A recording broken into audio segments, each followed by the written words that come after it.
कफ़ारा ड्रामे की अगली किस्त में आप देखेंगे कि सितारा वकील को लेकर पहुंचती है ज़ुहैब को छुड़वाने के लिए। लेकिन इससे पहले ही सलार इसे छुड़वा कर ले आता है। ज़ुहैब को आता देख सितारा खुश होती है, लेकिन सलार इससे सवाल करता है, तुम यहाँ पर क्या कर रही हो? ऐसे में सितारा कहती है कि मैं ज़ुहैब को ही छुड़वाने आई थी। सलार को दुख होता है, तो तुमने मुझसे बात करने की कोशिश भी नहीं की, ना ही मुझे बताना ज़रूरी समझा। ऐसे में सितारा परेशान, मुझे लगा कि पहले मैं बात कर लूँगी, वरना फिर आपको बुला लूँगी। सलार को बहुत दुख होता है इसकी बात सुनकर। अच्छा, तो ऐसे ताहिर सिकंदर की बहू बनकर तुम ज़ुहैब को छुड़वाने आई हो, और अगर तुमसे हैंडल ना हो पाता तो फिर मुझे बुलाती। इस पर सितारा सवाल करती, तो क्या मेरे बुलाने पर नहीं आते आप?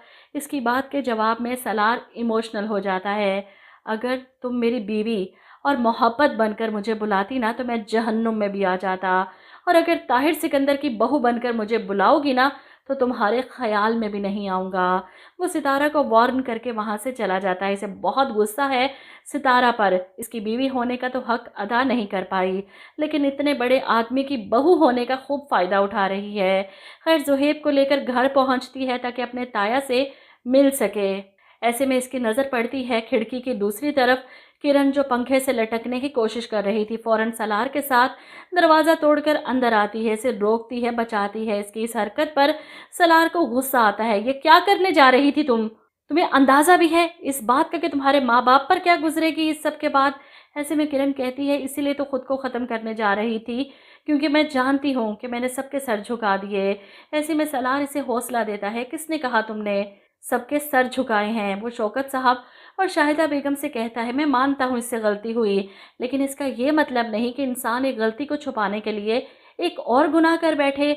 बड़े प्यार और तरीके से किरण को समझाता है, लोगों का क्या है, लोगों ने तो बातें बनानी हैं। लोगों से डरोगी तो आज तुम, कल तुम्हारी अम्मी, फिर तुम्हारे अब्बू इसी तरह खुदकुशी करने की कोशिश करेंगे, क्योंकि लोग किसी को जीने नहीं देते। समझने की कोशिश करो इस बात को। जिस पर किरण अपना दुख बताती है, लेकिन अम्मी अब्बू तो मुझे गुनहगार ही समझते हैं ना सलार भाई। जिस पर सलार बड़े प्यार से कहता है, गुनाह हो भी गया तो माफ़ी मांग लेते हैं ना। किरण, खुदकुशी करके एक और गुनाह क्यों कर रही हो तुम? सलार की इतनी अच्छाइयों के बावजूद भी सितारा इसे अच्छा मानने को तैयार नहीं। जानती है वो कितने प्यार से, कितने तरीके से इसकी फैमिली को हैंडल कर रहा है, लेकिन सितारा के दिल में जो गिरा लग चुकी है इसे एक जुमले की वजह से, जो उसने नानी के सामने बेख्तियार कह दिया था, वो गिरा खुलने का नाम नहीं ले रही। इसीलिए तो हर वक्त सलार का दिल दुखाने का काम करती है।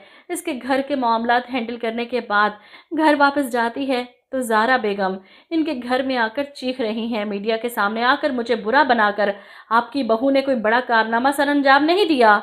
ऐसी लड़कियों को मैं अच्छी तरह से जानती हूँ, पैसे के लिए कुछ भी कह सकती हैं। वो ताहिर सिकंदर पर रोब डाल रही थी। जब सितारा वहाँ पहुँचती है, तो क्या जो आपने मीडिया के सामने हमारे खिलाफ बयान दिए, इसके लिए तो मैं आपको कोर्ट में भी घसीट सकती हूँ।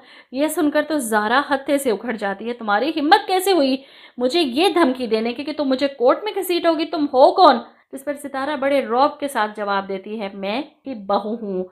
इस बात पर ताहिर साहब तो सीना चौड़ा करके ज़ारा बेगम के सामने खड़े हैं कि अब दो जवाब। ऐसे में ज़ारा को कुछ समझ नहीं आती, तो सितारा को इस मामले से अलग करने के लिए कहती है, ये बड़ों का मामला है, इसलिए बेहतर है इस सबसे दूर रहो। वहीं सलार को तो बहुत गुस्सा आता है सितारा के यूं इस मामले में टांग अड़ाने पर और ख़ुद को ताहिर सिकंदर की बहू कहकर रोब डालने पर। वो नाराज़ होकर वहाँ से चला जाता है। वहीं दूसरी तरफ कासिम ने तो निम्मी को कमरे में कैद करके रखा हुआ है। कासिम को देखकर इसे धमकाती है वो, तुम्हें क्या लगता है तुम मुझे कैद करके सबके सामने बुरा बना दोगे और मैं सितारा की तरह तुम्हारी मक्कारियों की भेंट चढ़ जाऊंगी? कासिम ये धमकी मुस्कुराता है, अच्छा तो फिर क्या करोगी तुम? जिस पर निम्मी जवाब देती है, तुम्हें एक्सपोज करूंगी सबके सामने, सबसे पहले तुम्हारी फैमिली को बताऊंगी कि तुम्हारी असलियत क्या है, और फिर मैं सितारा को कॉल करके तुम्हारे बारे में। इससे पहले कि वो कुछ मजीद कहती, कासिम इसका मुंह पकड़कर इस पर चीखता है, मैं तुम्हारा मुंह ना तोड़ दूं अगर तुमने किसी को कुछ भी बताने की कोशिश की तो। इसे बेड पर धक्का देता है, फिर से कमरे में बंद करके चला जाता है। वैसे तो निम्मी के साथ जो कुछ भी हो रहा है इसका अपना मकाफाते अमल है, लेकिन कासिम कौन सा दूध का धुला था जो दूसरों को सज़ा दे रहा है? खुद भी तो सज़ा का मुस्तहिक है ये। आप लोग क्या कहते हैं इस बारे में? कमेंट करके अपनी राय ज़रूर दीजिएगा।